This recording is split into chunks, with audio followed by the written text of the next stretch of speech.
Meeste aluspesu valik võib tunduda lihtne, kuid tegelikult on see palju keerulisem, kui arvata võiks. Kvaliteetne aluspesu on valmistatud hingavast materjalist nagu puuvill, modal või bambuskiud, mis hoiab sind värskena terve päeva. Põhilised aluspesutüübid on klassikalised aluspüksid, bokserid ja bokseraluspüksid. Igaühel neist on oma eelised erinevate tegevuste jaoks. Kvaliteetse aluspesu tunneb ära tugevate õmbluste, pehme kummipaela ja ühtlase materjali järgi. Õige suurus on kriitilise tähtsusega, aluspesu ei tohi pigistada ega lotendada.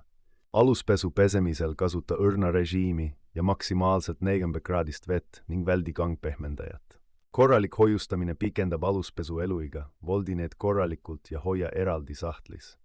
Sportimiseks vali niiskust imav materjal, mis hoiab sind kuivana ja väldib hõõrdumist. Ära kunagi kuivata aluspesu kuivatis, riputa need toatemperatuuril kuivama. Kohanda oma aluspesu valikut vastavalt aastaajale, suvel õhemad ja talvel soojemad materjalid.